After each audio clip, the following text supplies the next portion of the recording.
Hello दोस्तों, कैसे हैं आप लोग। आशा करता हूँ आप लोग अच्छे होंगे। आज है 29 जुलाई। तो चलिए आज का देखते हैं करंट अफेयर। तो जो लोग चैनल पर नए हो वो प्लीज़ चैनल को सब्सक्राइब कर लीजिए एवं बेल आइकन भी प्रेस कर लीजिए। और करंट अफेयर के साथ साथ स्ट्रैटेजी के भी दिया गया है, इसलिए वीडियो आप लोग पूरा देखिए। अगर आप लोग वीडियो पूरा देखते हैं तो आपका स्ट्रैटेजी के भी तैयार होगा। करंट अफेयर के साथ साथ स्ट्रैटेजी के भी तैयार होगा। अब वीडियो आप लोग पूरा देखा करिए, ठीक है। तो चलिए देर न करते हुए चलते हैं पहले प्रश्न की तरफ। पहला प्रश्न है आपका, वर्तमान में केंद्रीय आरक्षित पुलिस बल के महानिदेशक कौन हैं? कुलदीप सिंह, सुबोध कुमार जायसवाल, राकेश अस्थाना, प्रवीण सिन्हा। तो इसका सही आंसर क्या होगा? इसका सही आंसर होगा आपका कुलदीप सिंह। कुलदीप सिंह केंद्रीय आरक्षित पुलिस बल सीआरपीएफ के महानिदेशक बने हैं। इसकी व्याख्या देखते हैं। 27 जुलाई 1939 को क्राउन रिप्रेजेंटेटिव पुलिस की स्थापना हुई थी। कब हुई थी? 27 जुलाई 1939 को क्राउन रिप्रेजेंटेटिव पुलिस की स्थापना हुई थी। फिर 1949 के अधिनियम के अनुसार इसका नाम बदल कर क्या रख दिया गया? सीआरपीएफ रख दिया गया, यानी केंद्रीय रिजर्व पुलिस फोर्स। तो सीआरपीएफ का मुख्यालय कहाँ है? सीआरपीएफ का मुख्यालय दिल्ली में है। इसके महानिदेशक अभी मैंने बताया आप लोगों को, कुलदीप सिंह। सीआरपीएफ शौर्य दिवस कब मनाया जाता है? 9 अप्रैल को मनाया जाता है। और असम राइफल्स का मुख्यालय कहाँ है? वो है शिलांग, मेघालय में। इसके प्रमुख कौन हैं? इसके प्रमुख हैं प्रदीप चंद्रन नैयर जी। और भारत के पहले सीडीएस कौन हैं? जनरल बिपिन रावत। अब विश्व बैंक के शिक्षा सलाहकार कौन हैं? तो वो है रणजीत सिंह दिसाले। इन्होंने ग्लोबल टीचर अवार्ड भी जीता है। Ranjit Singh Disale global teacher award भी जीते हैं ये। और बीएसएफ का प्रमुख कौन है? तो बीएसएफ का प्रमुख राकेश अस्थाना जी। और सीबीआई के निदेशक सुबोध कुमार जायसवाल जी हैं। चलिए अगले प्रश्न की तरफ चलते हैं। अगला प्रश्न है आपका, 26 जुलाई 2021 को किस राज्य में बांस औद्योगिक पार्क की इस आधारशिला रखी गई है? उत्तर प्रदेश, राजस्थान, मध्य प्रदेश, असम। इसका सही आंसर हो जाएगा आपका असम में। असम में बांस औद्योगिक पार्क की आधारशिला रखी गई है असम में। असम के मुख्यमंत्री हेमंत बिस्वा के द्वारा इसकी आधारशिला रखी गई है। बांस के लिए प्रोजेक्ट बोल्ड, जो कि राजस्थान के उदयपुर में शुरू हुआ है। असम की पहली महिला वित्त मंत्री कौन थी? अजंता नियोग जी थी। और 2019 में भारत रत्न से पुरस्कार किसे दिया गया? तो दिया गया भूपेन हजारिका को। और असम के संस्थापक कौन थे? तो वो थे गोपीनाथ बोरडोलाई। असम का नवीनतम राष्ट्रीय उद्यान कौन है? वो है आपका देहिंग पटकाई राष्ट्रीय उद्यान। असम में कुल कितने राष्ट्रीय उद्यान हैं? तो असम में कुल 7 राष्ट्रीय उद्यान हैं। कौन कौन? काजीरंगा राष्ट्रीय उद्यान, जो कि एक सींग वाला गैंडा के लिए प्रसिद्ध है। मानस राष्ट्रीय उद्यान, नामेरी राष्ट्रीय उद्यान, ओरंग राष्ट्रीय उद्यान, डिब्रू सखैवा राष्ट्रीय उद्यान। डिब्रू सखैवा राष्ट्रीय उद्यान में मंदारिन बतख मिली थी। कितने साल बाद? 120 साल बाद। उसके बाद है आपका रायमोना राष्ट्रीय उद्यान। और जो नवीनतम 7वां नंबर वो है देहिंग पटकाई राष्ट्रीय उद्यान। और असम का शास्त्रीय नृत्य क्या है? वो है आपका सत्रिया नृत्य। मुख्यमंत्री शिशु सेवा योजना वो भी असम में ही शुरू किया गया है। अब भारत का 52वां नवीनतम टाइगर रिजर्व कहाँ है? वो है आपका रामगढ़ विषधारी नाम है उसका। जो 52वां टाइगर रिजर्व है उसका नाम क्या है? उसका नाम है रामगढ़ विषधारी टाइगर रिजर्व। कहाँ है ये? राजस्थान में। चलिए अगले प्रश्न से चलते हैं। अगला प्रश्न है आपका, 26 जुलाई 2021 से शुरू हुआ नौसैनिक समुद्री अभ्यास कटलैस एक्सप्रेस का आयोजन कहाँ किया जा रहा है? ऑस्ट्रेलिया के पूर्वी तट पर, हिंद महासागर, अटलांटिक महासागर, अफ्रीका के पूर्वी तट पर। तो इसका सही आंसर होगा आपका अफ्रीका के पूर्वी तट पर। अफ्रीका के पूर्वी तट पर नौसैनिक समुद्री अभ्यास कटलैस एक्सप्रेस 2021 का आयोजन किया जा रहा है। इसका वह कौन सा महाद्वीप है जहाँ से कर्क रेखा, मकर रेखा और भूमध्य रेखा गुजरती है? वह कौन सा महाद्वीप है? वह है आपका अफ्रीका महाद्वीप। कालाहारी मरुस्थल में कौन सी जनजाति पाई जाती है? वो पाई जाती है आपके बुशमैन जनजाति। अब भूमध्य सागर की कुंजी किसे कहते हैं? तो कहते हैं जिब्राल्टर जलसंधि को। और मकर रेखा को 2 बार काटने वाली नदी मकर रेखा को 2 बार काटने वाली नदी कौन सी है? लिम्पोपो नदी है। और कर्क रेखा को 2 बार काटने वाली नदी कौन सी है? वो है आपके कांगो नदी। चलिए अगले प्रश्न की तरफ चलते हैं। अगला प्रश्न है नेशनल रिसर्च फाउंडेशन, जिसे हाल ही में भारत सरकार द्वारा स्थापित करने का प्रस्ताव रखा है, का कुल प्रस्तावित परिव्यय कितना है? परिव्यय मतलब कुल खर्चा कितना है? 20,000 करोड़ रुपए, 30,000 करोड़ रुपए, 60,000 करोड़ रुपए, 50,000 करोड़ रुपए। तो इसका सही आंसर होगा आपका 50,000 करोड़ रुपए। 50,000 करोड़ रुपए नेशनल रिसर्च फाउंडेशन, जिसे हाल ही में भारत सरकार द्वारा स्थापित करने का प्रस्ताव रखा है, कुल कितना प्रस्तावित है उस पर परिव्यय? 50,000 करोड़ रुपया।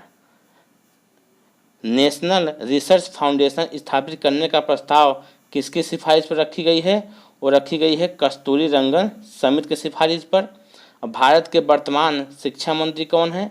वो हैं आपके धर्मेंद्र प्रधान। आधुनिक शिक्षा का मैग्ना कार्टा किसे कहते हैं?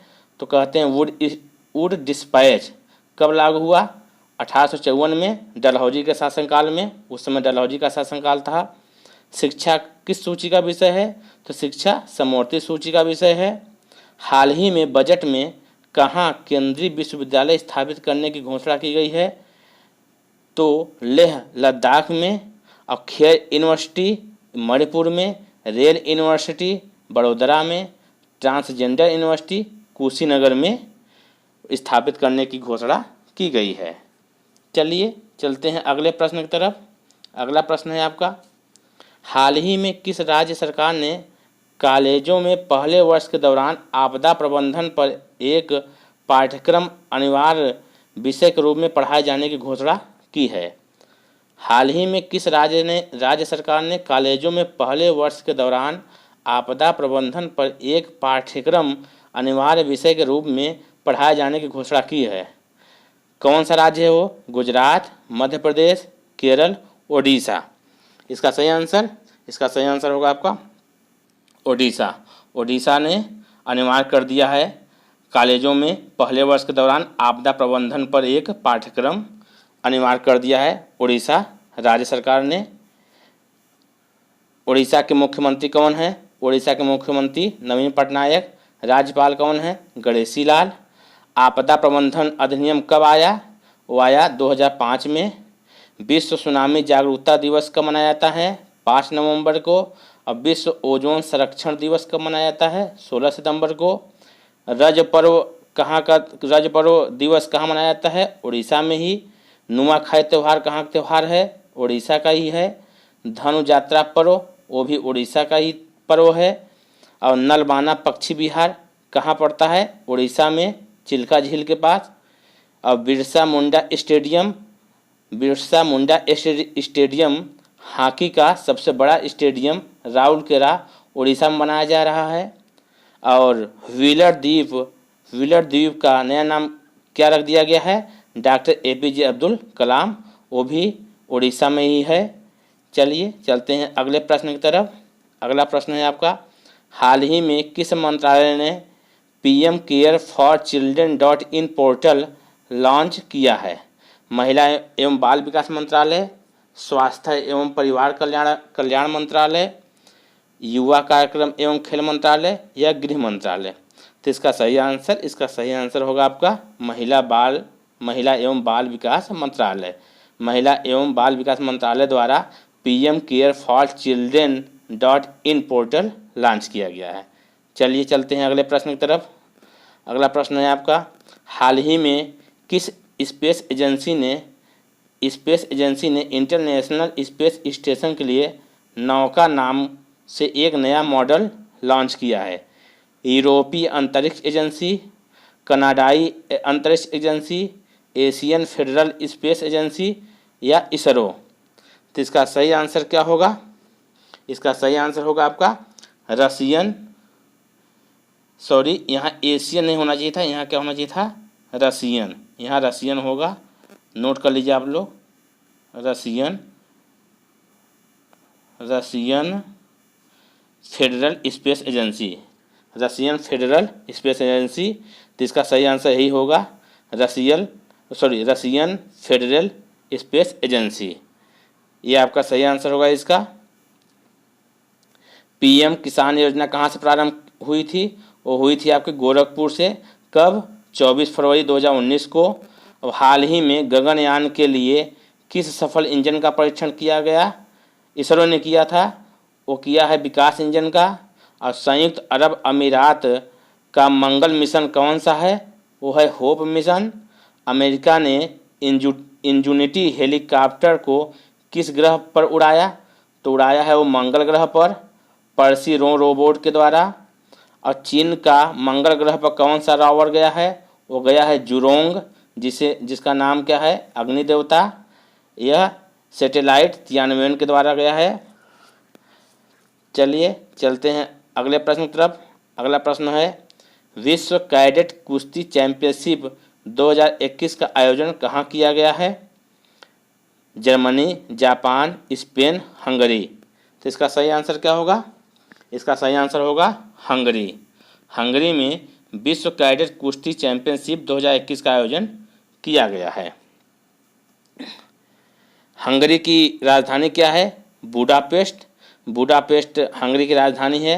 हंगरी किस नदी के किनारे है? डेन्यूब नदी के किनारे। अब भारत ने कितने पदक जीते? 13 पदक जीते हैं, जिसमें 5 गोल्ड, 1 सिल्वर और 7 ब्रॉन्ज पदक लाए हैं। और टोक्यो ओलंपिक में पहला स्वर्ण पदक किसने जीता है? वो जीता है यान कियान ने। कहाँ के रहने वाले हैं? चीन के। और ओलंपिक में पदक जीतने वाली भारत की पहली महिला कौन है? वो है कर्णम मल्लेश्वरी। और टोक्यो ओलंपिक में स्केट बोर्डिंग में पहला स्वर्ण पदक किसने जीता? वो जीता है मोमोज ने। कितनी साल की हैं? 13 वर्ष 330 दिन की। चलिए चलते हैं अगले प्रश्न की तरफ।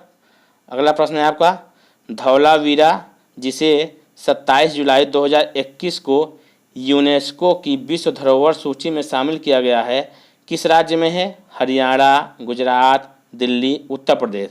इसका सही आंसर क्या होगा? इसका सही आंसर होगा आपका गुजरात। गुजरात में है धौलावीरा, जिसे 27 जुलाई 2021 को यूनेस्को की विश्व धरोहर सूची में शामिल कर लिया गया है। यूनेस्को का कौन सा सत्र चल रहा है? वो चल रहा है 44वां सत्र।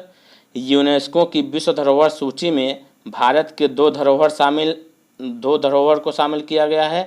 पहला है रामप्पा मंदिर, जो कि तेलंगाना में है। कौन से नंबर पे है? 39वें नंबर पे। दूसरा है धौलावीरा, ये पड़ता है गुजरात के कच्छ जिले के अंदर। कौन से नंबर पे है? 40वें नंबर पर है। और धौलावीरा को स्थानीय भाषा में क्या कहा जाता है? तो स्थानीय भाषा में उसे कोटदा टिब्बा कहा जाता है। धौलावीरा को स्थानीय भाषा में क्या कहा जाता है? तो उसे कहा जाता है कोटडा डिब्बा। तो ये हुए आपके आज के करंट अफेयर। तो वीडियो अगर आप लोगों को अच्छा लगा हो तो प्लीज़ चैनल को लाइक, शेयर तथा सब्सक्राइब जरूर करिए। और पूरा वीडियो देखने के लिए आप लोगों को धन्यवाद। तो चलिए मिलते हैं अगले दिन नए वीडियो में एक नई ऊर्जा के साथ। तब तक के लिए जय हिंद।